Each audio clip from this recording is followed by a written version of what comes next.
Asia কাপের আগে বাংলাদেশ একাদশে বড় চমক নাইম শেখ এবং মেজেসেন মির্জ বা তাদের পরিবর্তে একাদশে ঢুকছে নুরুল হাসান সোহান এবং সাব্বির রহমান। সাব্বির রহমান হচ্ছে আমাদের বাংলাদেশ একজন বেস্ট ওপেনার। তিনি এই দীর্ঘদিন ধরে আমাদের একাদশে নাই, তার কিছু ভুলের কারণে। এখন দেখুন সাব্বির রহমান একজন হচ্ছে ভাই পারফেক্ট ওপেনার। তিনি ভাই এই মৌসুমে বিপিএলে দারুণ খেলছে। তিনি তার খেলা দিয়ে জানিয়ে দিয়েছে তিনি এখনো ফুরিয়ে জানে। তিনি যদি আমাদের বাংলাদেশ একাদশে আবার যদি ফিরে আসে তাহলে তার চেনা রূপটা আবারও দেখা যাবে বাংলাদেশের জার্সিকে। এখন দেখুন আমাদের কোনো ওপেনিং কোনো এক্সট্রা প্লেয়ার নেই।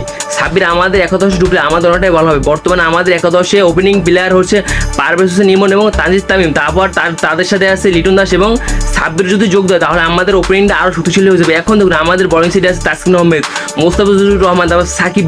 ইতিমধ্যে আমাদের বাংলাদেশের একাদশ অনেকটা শক্তিশালী হয়ে গেছে।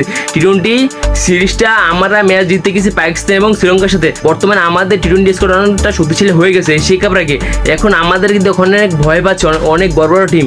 ইতিমধ্যে আমরা নেদারল্যান্ডসের সাথে একটা টি-20 সিরিজের ঘোষণা দিয়েছি। কারণ দেখুন আমাদের এই এশিয়া কাপের আগে আমাদের এই ফিটনেসটা ধরে রাখতে হবে।